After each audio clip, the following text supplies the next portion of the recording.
Oh, your microphone's muted. Apologize. Commissioner Circo, Yes. Commissioner Cabrera, Yes. Commissioner Sotile, Yes. Commissioner Pollock-Rude, Yes. and Commissioner Morose. Yes. All in favor. All right, thank you. So we'll move on to the public hearings. The first item on the agenda and the main one in our public hearing is item number 2. This is a Burning Beard Brewery. The request is an ancillary restaurant use to existing brewery. It is CEQA exempt. Staff is recommending approval, and I feel like I've seen this before. Staff, go ahead. Thank you, Chairman Circo, members of the Planning Commission. The item before you today is for a restaurant use at the Burning Beard Brewery. The applicant is Jeff Wiedeker, and I believe he is in attendance at the meeting. So later on during the public hearing, he can be called upon. So it is an existing brewery located at 785 Vernon Way with an on-sale Type 23 brewery license.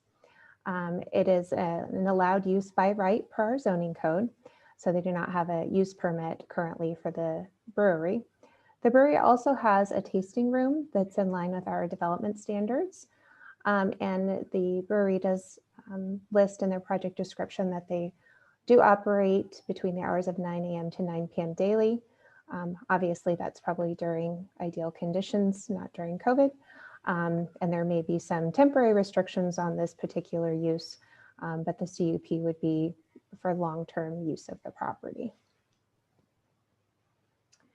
The general plan designation for this property is industrial park, and it is in the manufacturing zone. The CUP is for the restaurant use, not for the brewery. We only allow restaurants in very limited circumstances within our industrial zone. And one of those allowed uses is as an accessory to a brewery or other alcohol beverage production use. This is the site here at 785 Vernon Way, and they occupy a portion of this building. There are some additional buildings on site, and you'll see in the site plan in a few minutes that they do share parking amongst all the various uses at the site. This is their proposed floor plan depicting the existing brewery with the tasting room. They would be locating a new kitchen within the existing building that would provide food service to the tasting room for consumption, along with on-sale beer. Excuse me. This is the site plan that depicts their tenant space as well as parking throughout the site. They are able to provide parking not only for the existing manufacturing uses, but for the more intensive parking requirements for a restaurant use as well. They have 60 parking spaces available on site for all of the uses. There's also the ability for more of a shared parking agreement as the brewery operates in the evenings primarily. That's when their busy time is, whereas the rest of the industrial buildings, the uses has quite calmed down by that point.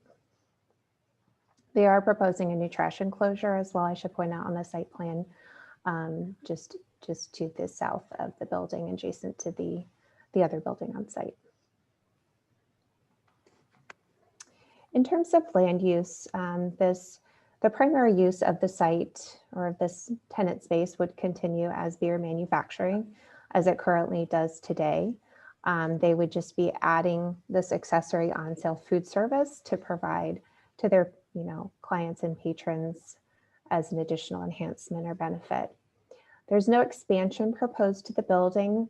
The only minor modifications really are the interior tenant improvements needed for the kitchen, as well as that trash enclosure that I mentioned previously. They can provide parking on site to meet the needs of the industrial tenants as well as the brewery and potentially the heightened demand with having an accessory restaurant. And there's no history of reported uses or issues, either police department issues or other code compliance case issues. We've had really none, no significant issues with the brewery since it's been in operation for the last few years. So for those reasons, staff is recommending that you adopt the next resolutions in order, approving the CEQA exemption and conditional use permit number 2020-0012, subject to the conditions in the draft resolution of approval. And I should note, I didn't mention earlier, this CUP request for a restaurant at this particular location was reviewed and approved by the Planning Commission back in 2018. And unfortunately, the applicant was not able to exercise that permit within the expiration date. So it did expire, but he is now ready to move forward with the restaurant.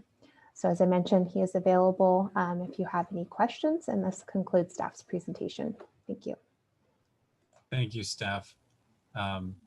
Any questions for the staff from the commission? Yeah, I have one question. Was there a parking agreement you said in place already, or they're going to do that? With the It's one site. So there are multiple buildings and multiple tenants, but it's under one ownership. Okay, thank you. All right, Mr. Cabrera.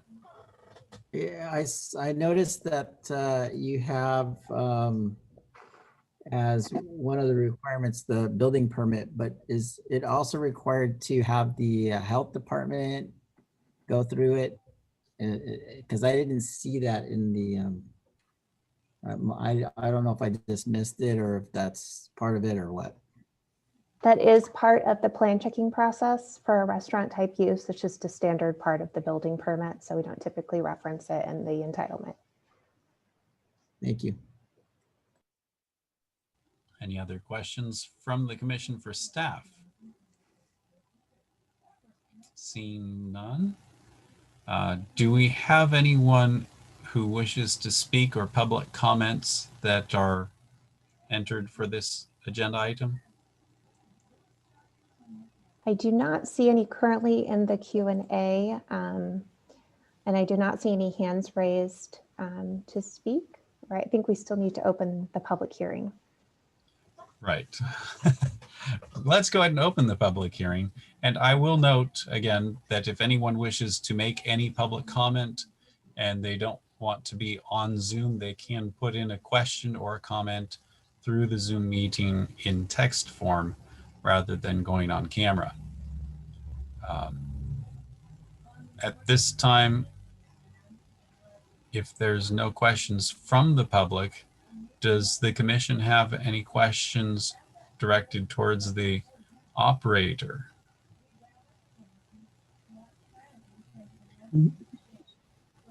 Okay. And the applicant is Jeffrey Whitaker. That's correct. And I see he's present. Would he like to speak?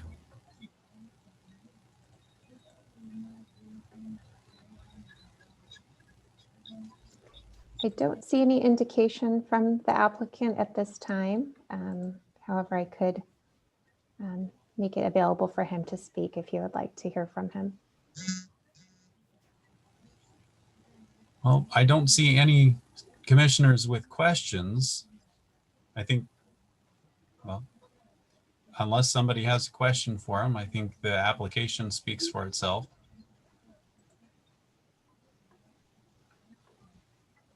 Mr. Cabrera. If Mr. Whitaker is on, I'd just like him to know this commissioner appreciates him trying to move forward, especially during these difficult times. I did just have a public comment submitted from Jeff Whitaker. This says no, Okay. thank you. Okay. Well, thank you for being here. And if there's no one else wishing to speak on this item, then I move to close the public hearing. I second it. Motion made by Commissioner Circo, seconded by Commissioner Sotile. Roll vote, please. Excuse me, Chairman Circo, I don't believe we took a vote to open the public hearing yet. We don't take votes to open the public hearing, just to close it. Okay, But thank you. I have missed a vote before. Motion made by Commissioner Circo, second by Commissioner Sotile. Roll vote, please, for closing the public hearing. Your microphone is muted again. I apologize. Okay, Commissioner Morose, Yes. Commissioner Pollock-Rude, Yes. Commissioner Sotile, Aye. Commissioner Cabrera, Yes. and Commissioner Circo. Yes. Okay, motion is carried. All right. And Jeffrey, thank you for your business in El Cajon. These are interesting times that we live in. I was amused that frequently we get requests from restaurants to have ancillary beer and wine sales. And this was the first time I'd seen a beer factory or brewery asking as an ancillary use to provide food. So thank you for thinking outside the box. So at this point, any discussion between planning commissioners about the item?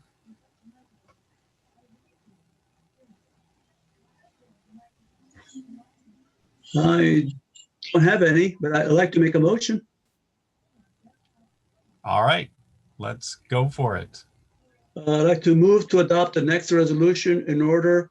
Oh, I'm sorry, I'm in the wrong one. Hold on. Okay. I move to adopt the next resolution in order approving the equal exempt and CUP number 2020-0012, subject to conditions. I'll second that. All right, motion made by Commissioner Sotile, seconded by Commissioner Cabrera. Roll vote, please. Commissioner Morose, Yes. Commissioner Pollock-Rude, Yes. Commissioner Sotile, Yes. Commissioner Cabrera, Yes. and Commissioner Circo. Yes, Motion is carried. thank you. All right. Congratulations, and I hope that you get this up and running. It's a great time to be doing construction when we can't have people inside right now. All right, let's move along to item number 3. excuse me, Chairman Circo. I think we need Yes. have an appeal that we need to read Thank out. you for the reminder.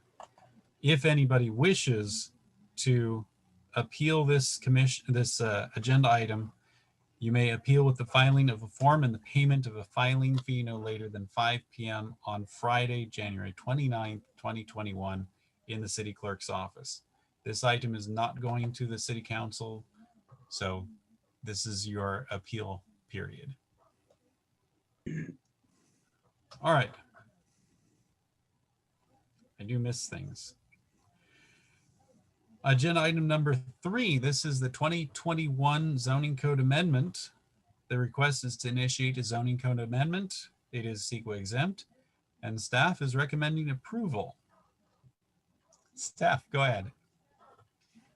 Thank you again. So this item is the initiation of a zoning code amendment for 2021. And what this does is this allows staff to study and prepare a draft ordinance to return to you at a later date for your recommendation for City Council. And I will briefly go over some of the items that we're proposing to include within the 2021 zoning code update. The first is a set of economic development incentives or initiatives. And these were brought forward to the Planning Commission as an informational item back at the first meeting in December.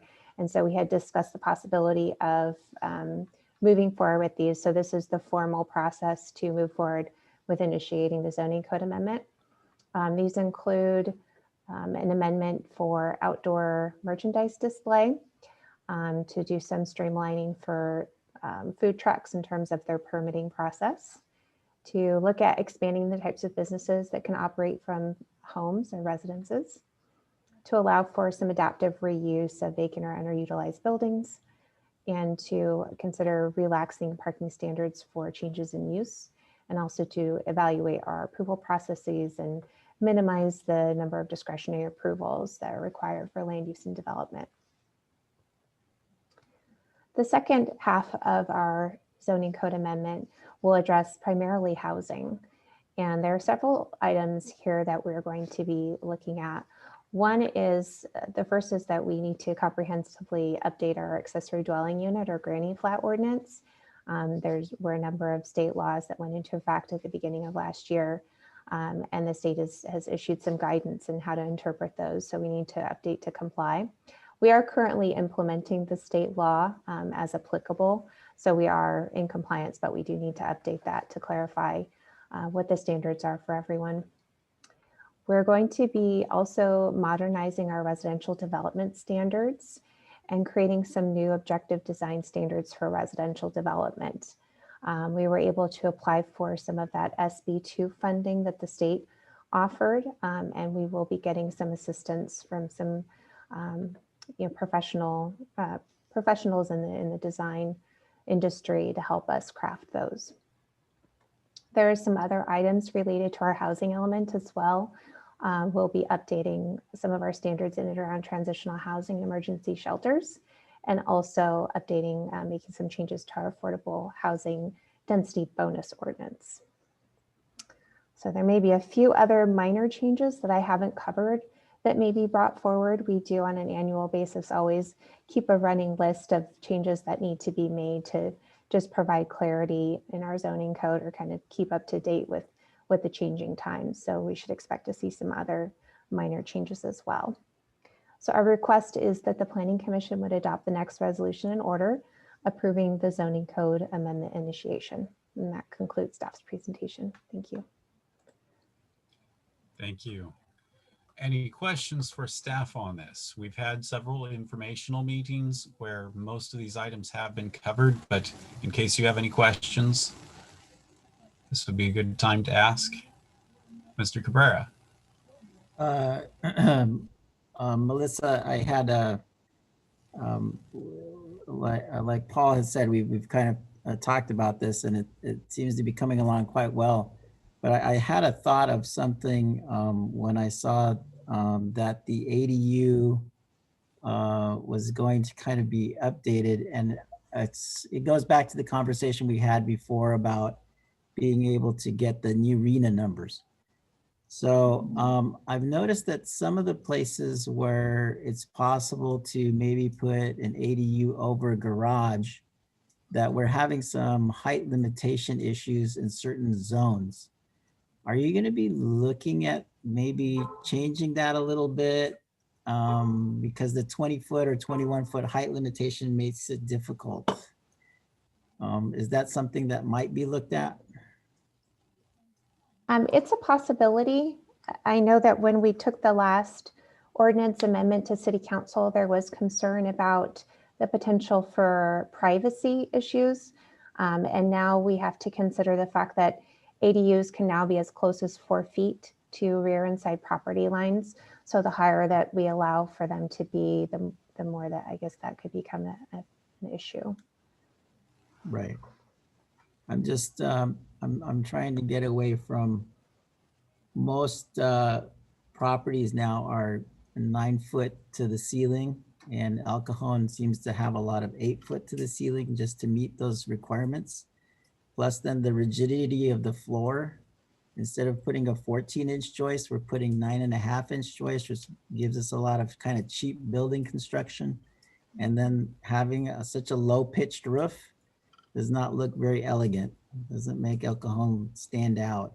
And some of the historical buildings that we have are so pretty with their higher pitched roofs, you know?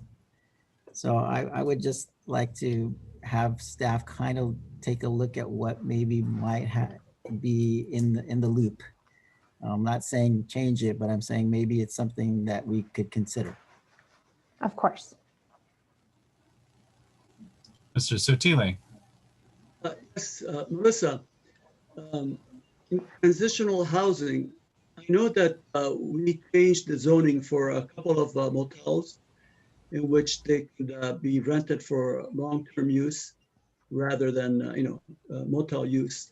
Are you thinking of going down that line to convert more motels to those type of units? Or is there something else that you have in mind? So the motels that have been converted so far have been converted to single room occupancy, which is a little bit different than transitional housing. Transitional housing is intended to provide services to help people who are transitioning potentially out of homelessness or need some additional wraparound services. So the transitional housing part of it is that we need to update some of the standards that we currently have in the code to comply with state law.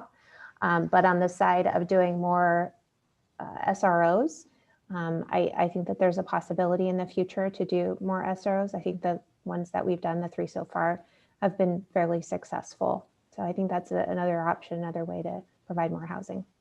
Okay, thank you. Any other questions or items you want to bring up?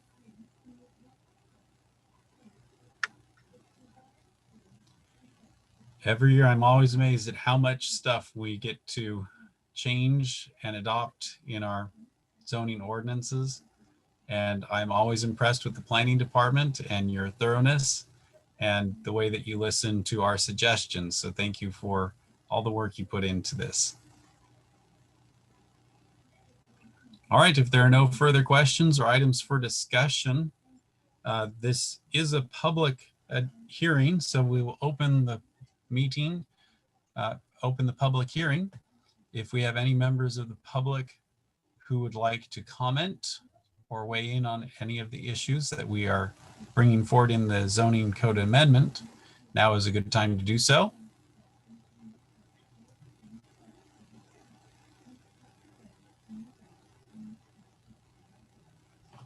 I'm not even sure how many people. Oh, we've got 2 people in the audience right now. So if you want to weigh in, you may. I'll give you a few more moments and then we will move on.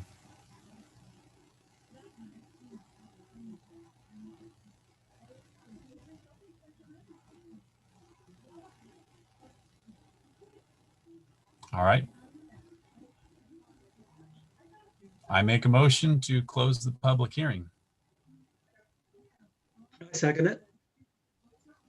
Motion made by Commissioner Circo, seconded by Commissioner Sotile. Roll vote, please. All right. Pollock Root, Commissioner, Yes. Commissioner Morose, Commissioner Rose, you are muted. Yes. Commissioner Cabrera, Yes. Commissioner Sotile, Yes. and Commissioner Circo. Yes. All right, Motion the public carried. hearing is now closed. And I would like to make the motion to adopt the next resolution in order, initiating an amendment to the Elkhorn zoning code. I'll second that. All right, motion made by Commissioner Circo, seconded by Commissioner Cabrera. Roll vote, please. All right, Commissioner Circo, Yes. Commissioner Cabrera, Yes. Commissioner Sotile, Yes. Commissioner Pollock Root, Yes. and Commissioner Morose. Yes. Okay, motion carried. All right. Thank you, staff. And again, if anyone wishes to appeal this item, then you have until Friday, January 29th, 2021 at 5 p.m. with the filing of a form and payment of a filing fee at the Elkhorn City Clerk's office to do so. All right. I believe that is the last item on our agenda. Unless staff, you have something hiding for us. No, that's it. All right. Then I think there's one more item, and that is looking for motion to adjourn. I second that. I'll motion to adjourn. All right, thank you. Motion made by Commissioner Cabrera, seconded by Commissioner Sotile. And roll vote? All right. Commissioner Moroz, Yes. Commissioner Pollock Rude, Yes. Commissioner Sotile, Yes. Commissioner Cabrera, Yes. and Commissioner Circo. Yes. Motion carried. All right. The Planning Commission meeting is now adjourned to February 2nd, 2021 at 7 p.m. Thank you for attending. Mhm. Good night, everybody. Good night, all. Thanks. Mhm. Good night.